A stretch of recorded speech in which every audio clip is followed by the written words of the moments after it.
Hello students, this is Supriya Mogle, Assistant Professor at Center for Distance Education, Shivaji University, Kolhapur. I am here to discuss about MCQs in Human Resource Management International Perspectives. So in this video, I'm going to explain what are the important terms in this subject and what type of questions may be asked. Let's have a look. So important terms. First is you should know what is international HRM. Means before knowing international HRM, you should be very much clear about domestic HRM. What is the difference between domestic HRM and international HRM? Then you should learn new concepts like host country, home country, or parent country. Then who are the host country nationals, who are home country nationals or third country nationals, which people called third country national, etc. Then there are international HR activities like HR planning approaches, ethnocentric, polycentric, geocentric, etc. uh, so these terms are very much important for international HRM. Then international recruitment and selection, in which, as I have told you, the four approaches which are discussed in detail in this topic, that is ethnocentric, polycentric, regiocentric and geocentric. So these are very much important part of international HRM. So many of the questions may be asked on this topic, and you should know what is mean by expatriate, who is expatriate, and how to select expatriate. What are the advantages or what is the failure of expatriate? The person from India goes to abroad and work there. What is he is called? What type of employees are there? How to select that employee to send abroad, etc. Concepts are there in this topic.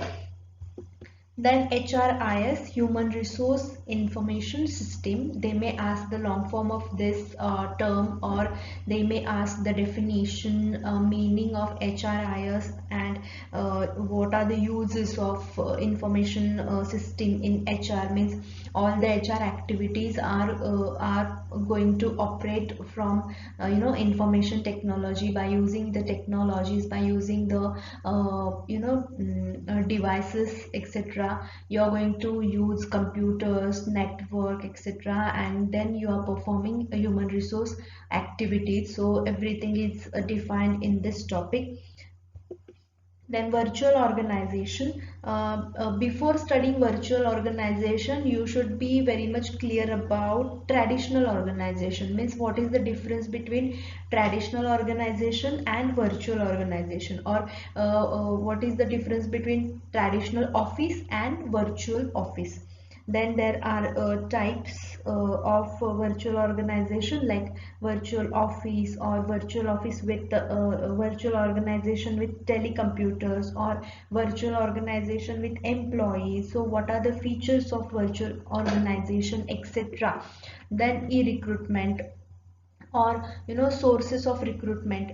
We have studied in the semester 2 human resource management, that is what is recruitment, what are the sources of recruitment, internal, external, modern, etc. But in this topic you are going to study international level of recruitment. Means between the two countries, or a person is going to abroad, then what are the sources of recruitment, internal level or external level or modern level. So while writing in this subject, you should think in the point of international level. Okay. Then e-recruitment. Then quality circles. What type of quality, means in production, what is quality, excellence, or continuous improvement in the product, or it should be quality product, it should not have any defects in that product. So just like that, HR activities are also considered quality. Means you should have quality people who have skill, knowledge, and who worked very well. So how you are going to maintain the quality in the human resources. Then total quality management and HR management means how TQM is applied in HR activities also. Means in the production you have studied TQM, total quality management, in which in all the areas you are going to maintaining the quality. Just like that, how total quality management and HR management are connected, or how you are going to apply TQM in HR activities. So these are some important terms. Then ethical issues, what are the ethical issues in the HR practices, and what is the code of conduct, what are the rules and regulations, what are the barriers, or what is unfair trade practices, etc. You have to read. Then international practices in industrial relations. So we have studied industrial relation in the semester 3. You know about industrial disputes, then welfare facilities, or strike, lockout, or collective bargaining. If there is any dispute, who is going to solve that, what are their demands, why they do strikes, or why the employer do lockouts or layoff, retrenchment, etc. terms come under industrial relations. So in the international level, how it works, you have to study that. So most of the question will come on these terms. So read these concepts, and there are very important terms in these topics also. So you should be very much clear about basic concepts. So I have framed some questions, we'll see one by one. So first is dash are neither the citizen of parent country nor the host country, but the employees of MNC or TNC. That means there are some employees, suppose employees are hired from parent country, then what it is called, you have to read it. And the citizens or the employees from host country, what it is called. And both neither parent or nor host country, then that employees, uh, what they call parent country nationals, host country nationals, third country nationals, or home country nationals. So you have to clear about these concepts first, and then read the questions carefully and choose the right option. Then match the pair. As I have told you, these are the four approaches in the international HRM: ethnocentric, polycentric, regiocentric, and geocentric. Each has a different meaning, and it is really very simple concept. You have to read. Don't just Google it. Okay, try to read in the given options. You will understand what type of questions will be there and how you are going to solve. So read it. Ethnocentric, what is the meaning of ethnocentric, polycentric, etc., and try to solve this assignment. Okay. Then question 3, dash is a method by which an organization collects, analyzes, reports information about people and jobs, which is a computerized system that assists in the processing of HRM information. So all the information related with HR practices, like organize, what they do, organization collects the data or collects the information, make the reports of that, analyze that information, and then about people and jobs, about the workers working in the organization, plus what they work, etc. You have to collect the information, and you have to make the reports, or you have to analyze it, and it can be done through computers. Okay, you have to do through computer system, which in which there are so many softwares. So what that method is called, you have to answer it, whether it is information technology, HRIS, HRM, etc. You have to study. Which of the following is not a characteristic of virtual organization? As I have told you, you should know first what is traditional organization and what is virtual organization and what is the difference between them. So flat organization, informal communication, dynamic, none of these. So not a characteristics, not, okay.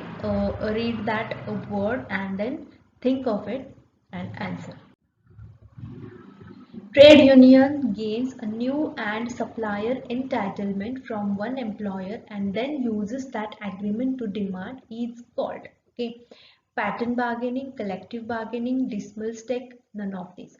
So it is the question from industrial relations where the important term, that is collective bargaining, in which you can solve the problems or demands. You are going to resolve the disputes. But what the question is, trade unions gains a new and supplier entitlement from one employer and then uses the agreement to demand is called. So first of all, you should read the A, B, C options. What does it means, and then answer.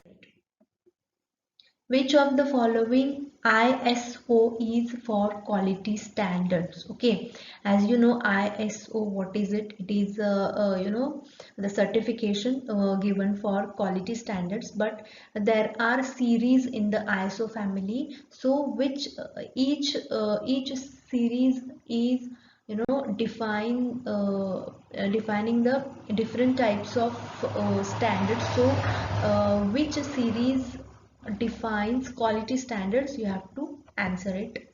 So don't just Google it, okay. Try to read and remember.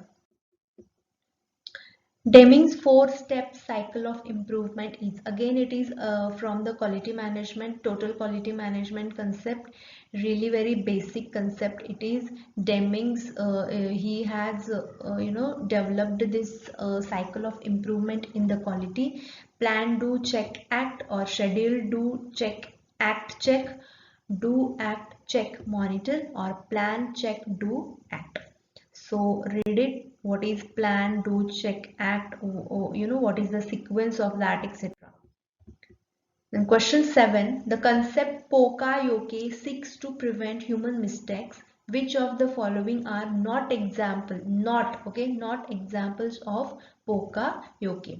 Digital counters on machine to ensure all parts of completed, gauges through which path must pass on a machine, light beams that activate alarms if error occur, and sampling and checking work in thorough manner. Okay, so Poka-yoke is a Japanese concept which is used to prevent human mistakes. So these are the examples and you have to tell which is not the example of Poka-yoke. So you have to think of what can be the human mistakes and what is uh, in from this list which is not a human mistake. Okay. Next question. To be effective in the international environment, HRM policies must reflect an international view, must accommodate differences in management style, must focus on domestic issues, or must effectively transplant HRM policies and practices from the home country to all other offices. Question 10. A major difference between domestic and international HRM is the result of increased complexity such as currency fluctuations, foreign HR policies and practices, and divergent labor laws, the number of employees covered by the HR policies, or the ease with which employees adjust to new culture, and the emergence of effective cross-border management styles. So first read what is domestic HRM, then read international HRM, and what is the main difference between these two. You have to answer it. So I am not going to answer all the questions, because if I give the answer, you will not think on it, or you will not try to find out the answer. So this is my motto to solve the this assignment. Try to find out the answer so that you can read the sentences, or you can read the topics, you can search the concepts, so that you can study, or it will be very helpful for you also.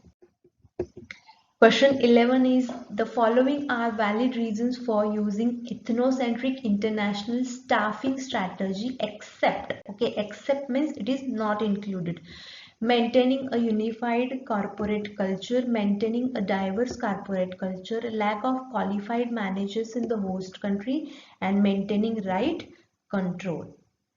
So first you have to read what is ethnocentric international staffing and which is not a part of it. Then 12th question, which of the following factor is least likely to be directly related to the success of expatriate assignment? Now you should know what is expatriate, who is expatriate. So directly related to the success of means what that factor, what is that X factor that is a key for success of expatriate. So the personality, or the intention of expatriate, or the inability of the spouse to adjust, or the types of products produced by the organization. So what is most important for the success of an expatriate assignment? So read it. You will get the answer from your sim only. Then question 13, expatriate failure is the best defined as. So what is expatriate failure? First you have to know what is expatriate, and then why it is failure. Okay, why expatriate failure is there and what are the reasons for it. A failure to recoup the cost of investment in an expatriate, early return of the expatriate, repatriation or assimilating the expatriate. So which is the reason that expatriate failure? Then the staffing policy in which all key management positions are filled by home country national is termed polycentric, ethnocentric, geocentric, multicentric. Question 14. High labor costs in an overseas operation can require a focus on effectively and on HRM practices aimed at improving is called. Okay, that means high labor cost. Okay, high labor cost in an overseas operation can require a focus on effectively. Okay, focus on effectively and on HRM practices aimed at improving. So from these concepts it is given the definition. You have to choose from one, that is employee performance, or employee turnover, selection processes, or absenteeism rates. So first of all, focus on the words, that is focus on effectively. Okay, effectively, what we want from the uh, employees, that is performance, increased performance or standard performance. So they should work effectively and efficiently. So the answer may be employee performance. Question 15. The scope of international human resource management includes staff recruitment, staff development, compensation, all of the above. Obviously, international human resource management includes all of these.